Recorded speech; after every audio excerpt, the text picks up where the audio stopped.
Greetings, metalheads, and welcome to another edition of the Friday 13th YouTube channel.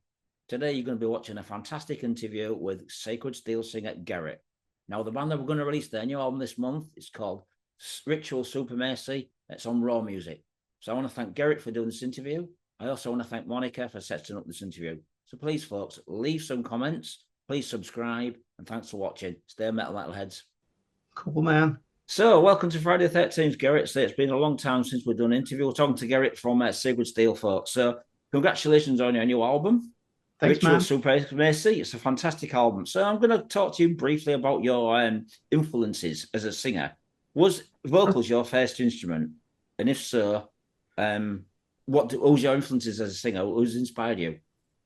I would not say that it was my first instrument. The first thing I ever wanted when I was in the when I was like 9 or 10 or something, I wanted to have a guitar. And in the early 80s, I finally got an acoustic guitar, but that sounded too weak for me. So I put on steel strings. So of course the guitar was wrecked in like half a year or something. Then I finally persuaded my father to give me a real metal guitar in 1984, and but I couldn't play shit. Nevertheless, I started playing in the band, and in '86, then I got to know doom metal with Candlemass, Epicus, Doomicus, Metallicus. Yeah. And for the first time in my life, I could like take my glasses off, switch off the light, and play guitar along to the riffs. It was just amazing, you know. For a non-guitar player like me, it was great that they were so slow and all the riffs were like similar and always the same tones, and I fucking loved it, you know. So that's when I became a doom metal fan, and years after, I think it was maybe 2 years later, 1 or 2 years later, when I finally found out about Sid Vicious, maybe '87, I'm not sure. Then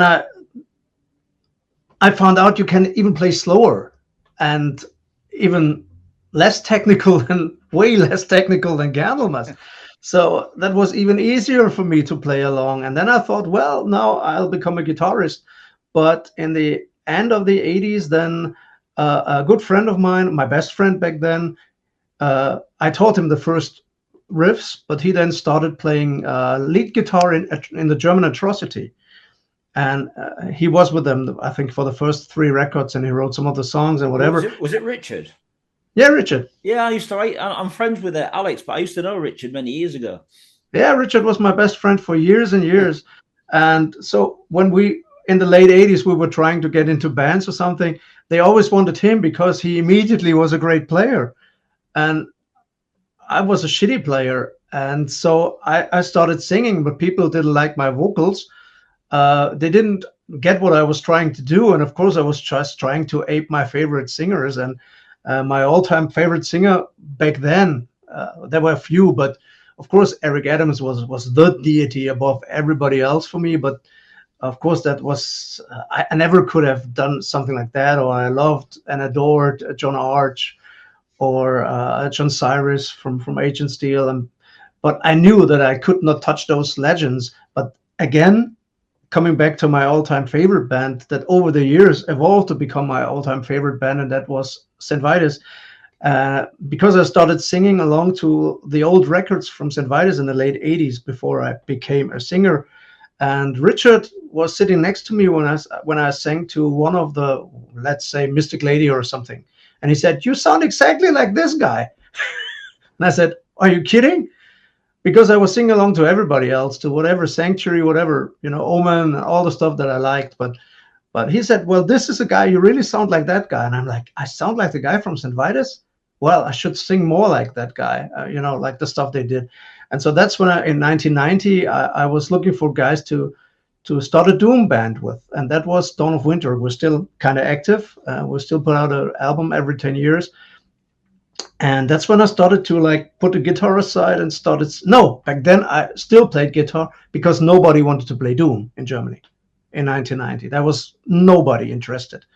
Everybody, like my friend Richard and everybody else, was into technical death metal. Everything was cool, but doom metal was like the the weird stepfather of metal, and nobody wanted to be touched by that. It was a Swedish thing, wasn't it, really, in Europe? More Sweden than anywhere else for doom metal. Yeah, but in Germany it was not existent, at that time. At least I didn't know any doom band in Germany, so that's why I always say we were the first doom band ever from Germany. I don't know if that's true, but I didn't know any band. So I was in contact with Lee from Cathedral and with Revelation, with John from Solitude Eternus, and we all traded demos and LPs and whatever we could get our hands on. So I was getting into the doom scene way more. But that's when I kind of was forced to still play guitar. And at the beginning of Dawn of Winter, that was easy because I wrote the songs and I made them as slow as possible so that I could sing and play simultaneously. Well, my favorite band's Trouble, doom metal. Well, I got a big Trouble tattoo on my right leg, so and I always showed it to Eric whenever I met him. It was pretty embarrassing, I guess, but I'm such a fanboy, and whenever I saw Eric, I'm like, hey, you got to see my Trouble tattoo. So when you come back to vocalists, then you say like you've got Urgent Steel. What about any other bands like Judas Priest or the Queensryches, any of those type of singers? Well, sure. I mean, I loved one of my first love was Maiden, of course. Everybody else, like since '82, I was totally into Bruce Dickinson, and I can sing some Maiden. Surely, I mean, we just played a cover of Revelations live, and that worked fine, So that's okay. With Priest, it's heavier, even though Bruce is a god too. But Holofoot's like tone. It's like, wow, it's just incredible. It's beyond what I can dream of doing. It's like with John Cyrus, whenever you think he reached the end, it's like he puts one tone on top of it and you're like, come on. It's not humanly possible. So I know my limits, but I always try to be a little better than I really am. And sometimes I really struggled with some vocal lines, but I wanted to at least try it because I'm not a singer, I'm a metal fan who just loves to sing his favorite bands, and I love to sing along, but I somehow ended up like recording way more than 20 full-length records, and I'm now 55 and still putting out records. And I always get asked from people, can you sing on our record? And I'm like, no, man, I have to stop here. I can't do all this, and I do way too much stuff anyway. That's a shame. I mean, Sacred Steel. Who came up with the name Sacred Steel? That's quite funny because we wanted to continue under the moniker of Tragedy Divine, but we were like in a kind of feud back then with the other guys that we threw out of their own band, or I threw them out of their own band because I was a kind of narrow-minded idiot back then. And so I wanted to keep the name Tragedy Divine because I came up with the name, but they said, no, you got to get another name and don't use Tragedy Divine. And so we met up in the rehearsal room with the new guys and the new lineup back then in 1996. And we just had a list of like, let's say 15 words that we all kind of came up with that we thought were metal, So in the end, we cut them all down. And then in the end, there were 4 words left. And that was battle, sacred, angel, and steel. And so we were like, okay, what can we make out of this? So either we call ourselves Battle Angel or Sacred Steel. Battle Angel Sanctuary. Yeah, but Battle Angel is, it's close to being a Sanctuary song. And we were all absolute Sanctuary nerds, Yeah. So it sounded like we wanted to be a Sanctuary tribute band. And of course, we wanted to start as a cover band like everybody did. But we only played one cover, but that 10 times. And that was Fate's Warning, I think, from the Spectre Within record we did Kyrie Liaison. Great album. Well, my favorite album. Yeah, I love that album. But after singing that 10 times in a row, I was like totally out of voice, It's so Kyrie Liaison, it's just freaking high.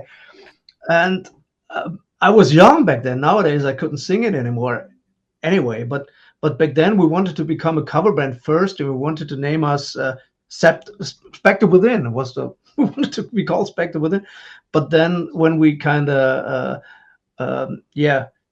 killed Tragedy Divine and established Sacred Steel, and we decided on the name Sacred Steel because Battle Angel sounded like Sanctuary, we kind of said, now we have to write original songs. Why doing covers? Even though I think it would have been nice in the mid '90s to start a cover band like that. Yeah, true. Nowadays, maybe we would be legends. I don't know, but we just wanted to write our own songs because we were young, we were on fire.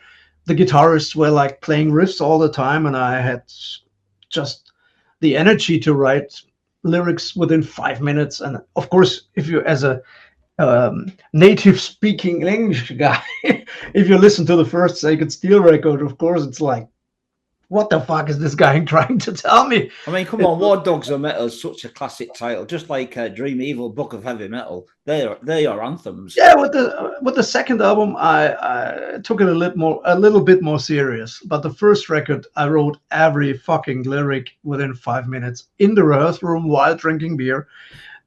So this was just the first idea. Always counted, no compromise, no commercial idea at all behind anything. So we were totally surprised when we played the first gig. Really, we played the first gig and we were totally on fire. I wore my bullet belt from the army and whatever, and we were totally into it. And then the head honcho from Metal Blade back then, Michael Trenkert, saw us, and we were kind of friends before that already. Yeah, rest in peace, Michael. Yeah. Rest in peace, Michael. Yeah. He was the best. He was my mentor. He was a fucking brilliant guy. And he saw us live and he said, guys, I want to sign you to Metal Blade. And we were like, what?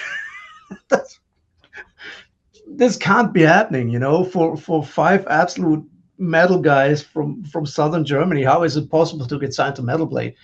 And so we signed to them and we put out the record. And before we could say yes, we put out Wardogs of Metal as well. So it was just a crazy time back then. I mean, well, listen, so just getting back to Tragedy Divine, you guys reminded me of Psychotic Waltz and Mekon Delta, that kind of vibe.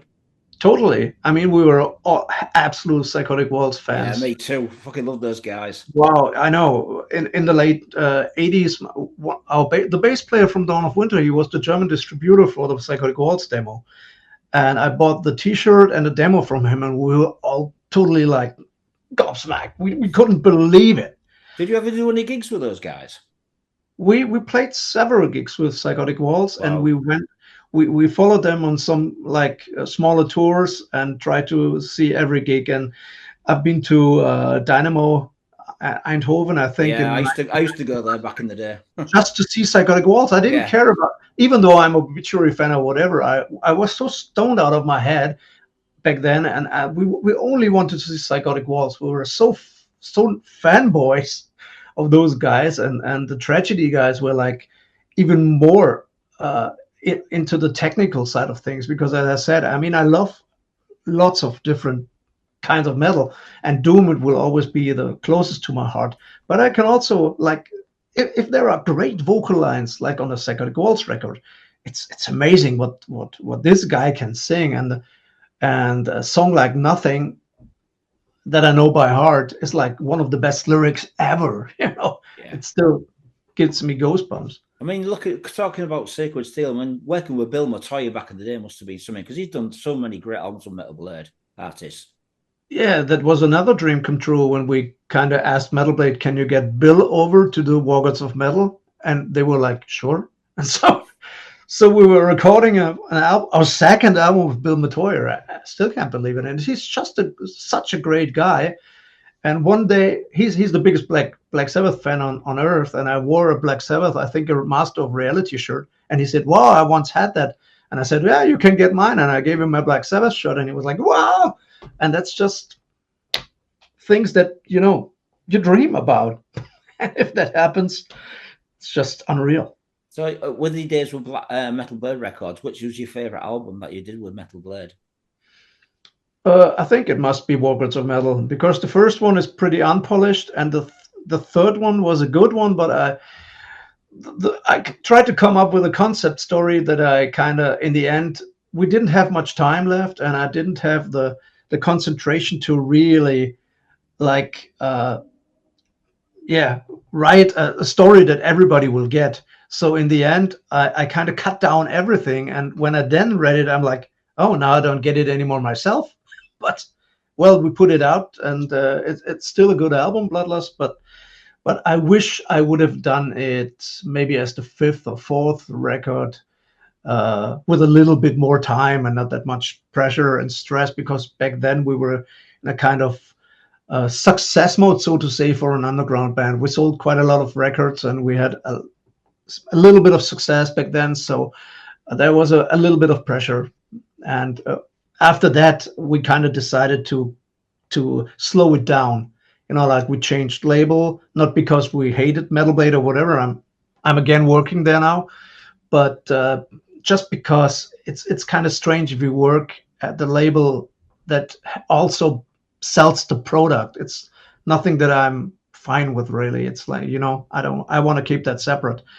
And so we started with going to Massacre back then in the early, what was it, 2000s? Yeah, because you did the album Slaughter Prophecy was the first one, I believe. Yeah, and that was a really important record for me because I kind of tried to go against the grain even more. Like, everybody went more melodic and more commercial, and we were like, fuck that. We do whatever we want, and we even included some death metal vocals and stuff some people didn't like it, but back then. But saying that, Gerrit, I mean, look at James Riera. He's doing the black death metal vocals. Yeah, nowadays. Helstar. Yeah, and it's working out. It's great. He's a great bloke too. Yeah, definitely, man. We were on tour with them and Wardog, I think in 1999 or something. Yeah, it was. That's when I met you at Wacken. Yeah, and we kind of were on the same bus for a week. I mean, with one of your fucking Faith Stingers. It's just great. And he, at one evening, he even sang Wargods with us. That was cool too. So, I mean, you went from Metal Blade to Massacre Records. Why did you leave Massacre? Was it just contract ran out and you were looking for something fresh? You mean why we left Metal Blade or Massacre? Massacre Records. Was it because the deal was over? Or you went to... No, we had a great time with them, and they even put out box sets and whatever, so we were fine with that. But when that deal expired, we were just looking for something new. And as a band of our size, I'd like to say, you get offers pretty easily, but they're always from kind of similar labels. So we were just kind of looking for, for some fresh input or something back then. So I think we ended up with, was it Cruz del Sur back then? I think we put out 2 records there. Right. So how would you describe your music? Is it speed, thrash, power metal, or power metal, thrash metal? Because you're a combination of all those three, aren't you? I don't know. I mean, all my favorite bands. Let's take Psychotic Waltz. Even if the first record is my favorite album, it's amazing, that album. It's unbelievable. It's a 10 out of 10 record. Yeah, definitely. Absolutely. Perfect. There's nothing that I would cut, But take that album. Even that one has a ballad on it, and it has thrashy structures, and it has very proggy structures, and it has some heavy metal riffs that are maybe played in a different way. So even that is a record that is very challenging. So you can't really say this is this or that. So people come up and say it's kind of progressive metal. But what is progressive metal? I think Psychotic Waltz don't sound like, let's say, Dream Theater, Mekong Delta or Dream Theater at all. I mean, I can find much metal in Dream Theater. I think Psychotic Waltz were unique. They never got the recognition they deserved, and nobody could copy them. You guys tried a little bit, Tragedy Van. With Tragedy, we tried it, and the other guys, even after we kind of split up, they had a band called Spiral Tower. Yeah, did an album Massacre Records. And this is a title from Psychotic Waltz that they took it even further. Well, they had a great singer, and the album was good, so that was fine with me, definitely. So, how do you see your albums as a progression up until the new album, right from the very first one, Reborn and Steel? Oh well. Let me first try to answer the question before.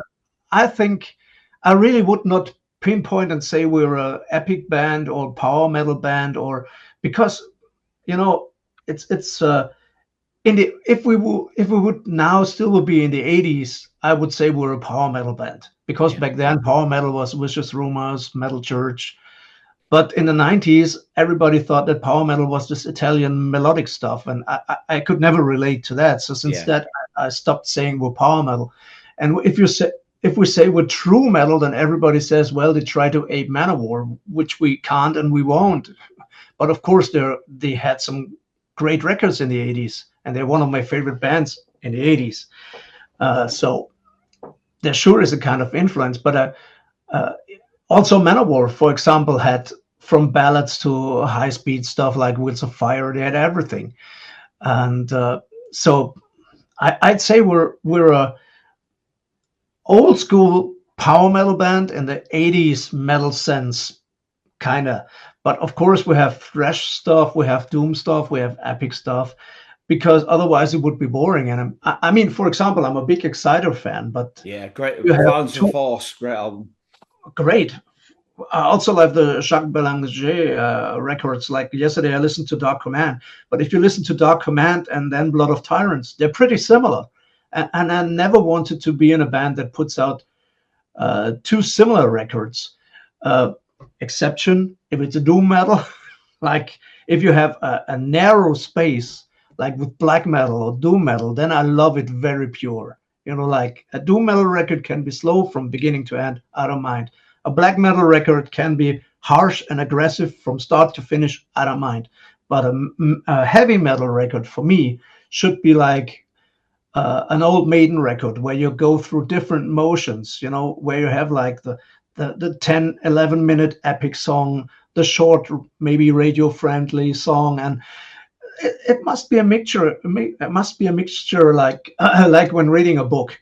For me, heavy metal is too much to just be narrowed down to one style. If you're in a metal band, I would not be happy if we just would play thrash or just speed or just epic metal. You know, I want to have everything in my, let's say, main band, what Sacred Steel is. Yeah, I'd have to say a little bit of a gem when that comes to mind when I listen to your music is Iron Angel. Yeah, just last week. I mean, unfortunately, the singer just died. Yeah, I know he did. I know. I saw them live at Headbangers some years ago, and they were great. And just a week ago, I listened to Hellish Crossfire, and there were some riffs on there where I was like, "Fuck, that sounds like Sacred Steel." I hadn't listened to that record in 10 years or so, you know. So real cool stuff, and his vocals.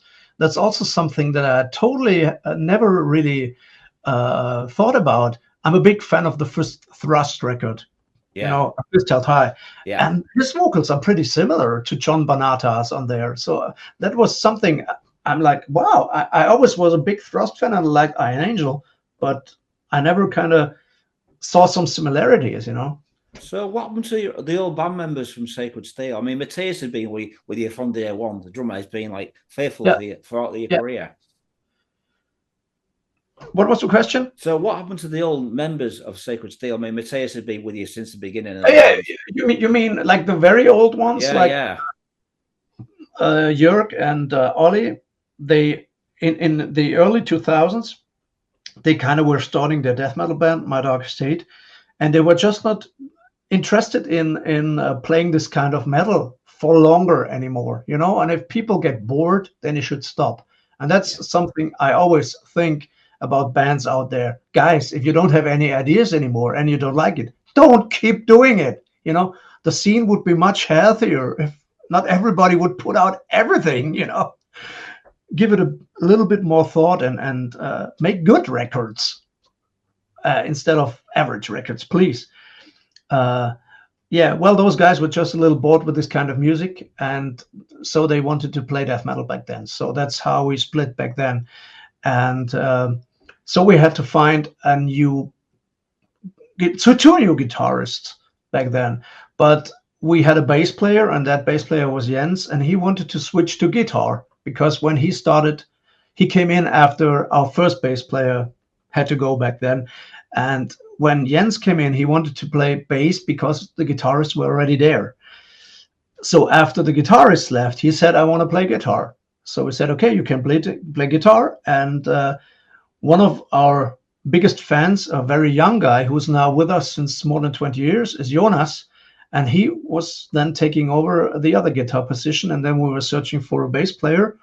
We never heard that guy, but lots of people told us that back then Kai was a guy with a good taste of music. He always wore toxic shirts and stuff like that, and power mad. So we were like, without even hearing him, we said, "Oh, that's the guy." So we kind of managed to have those guys in the band for very long. But in 2002, we had too much tension within the band, and nothing was really going forward anymore. And so we kind of said, "Hey, we gotta do a cut here." And so we had to let Kai and Jens go and look for new members to kind of refresh and have a new start. Sometimes, like with old relationships, sometimes it's just over. You can't help it. It hurts, but it's over. And that's what happened. So we were trying to. We wrote the album as a 3-piece. We did everything. So the new guys, Jörn on guitar and Toni on bass, did not contribute to the writing, but of course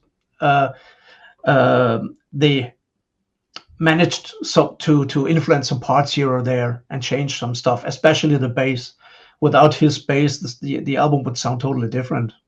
Right. Okay then. So we're going to talk about the new album, Ritual Supremacy, behind me. So tell me who came up with the title, and what other titles did you have for this album? Well, the title, since I'm a big Carnivore fan since 1985. It's one of my all-time favorite records. And there's a song on there called Male Supremacy. And since that song, Male Supremacy, I love that tongue-in-cheek stuff on there. Even though my English wasn't that good back then, I never took it serious. And I never got it how people can be outraged by Carnivore. But I love their humor. It's dark and it's sarcastic and it's ironic, and I fucking love it.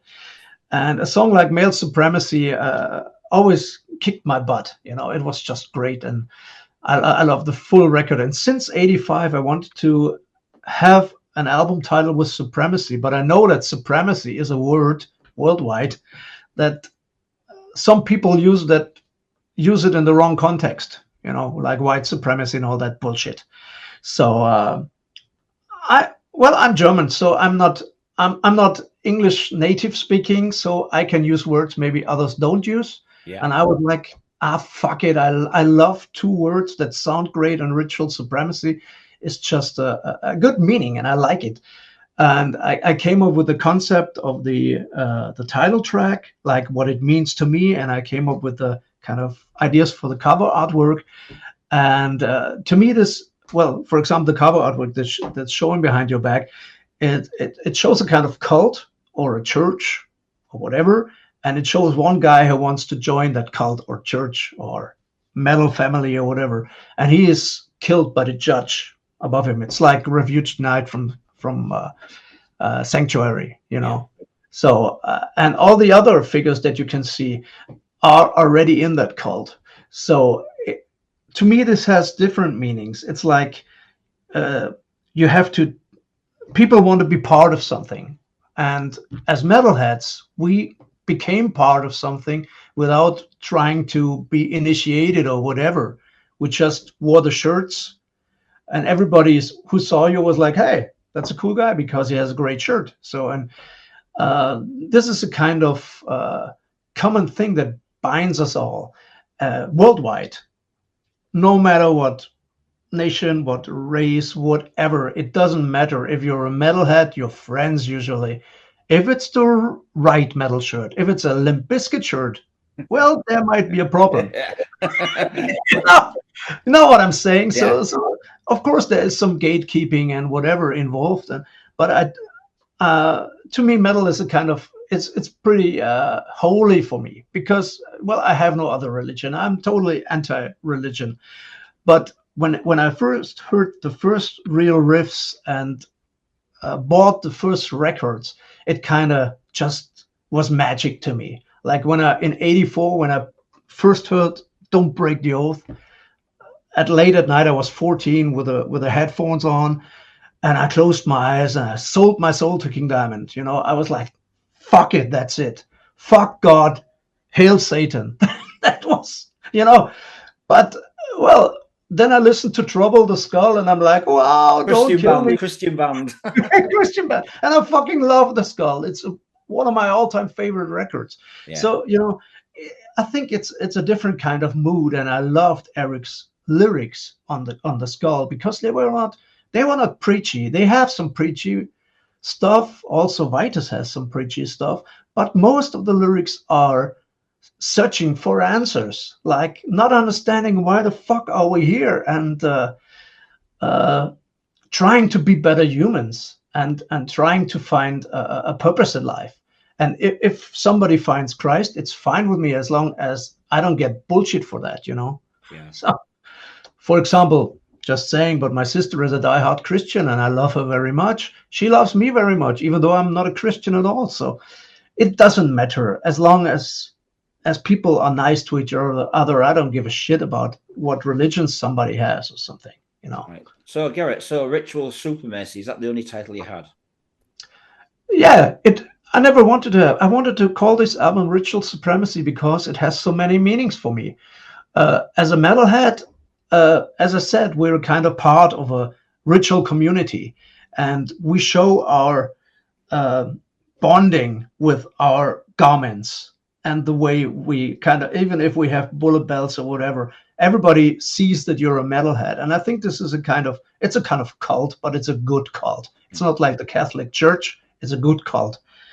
And therefore, I think sometimes, and I mean that definitely kind of tongue-in-cheek parts at least, when I walk down the street and I see some guy in a Limp Bizkit shirt, for example, then I think, wow, that was close. But, you're not part of my cult. Definitely not. So this is the kind of supreme feeling that I have. Then I feel better because I saw the light and this guy obviously didn't.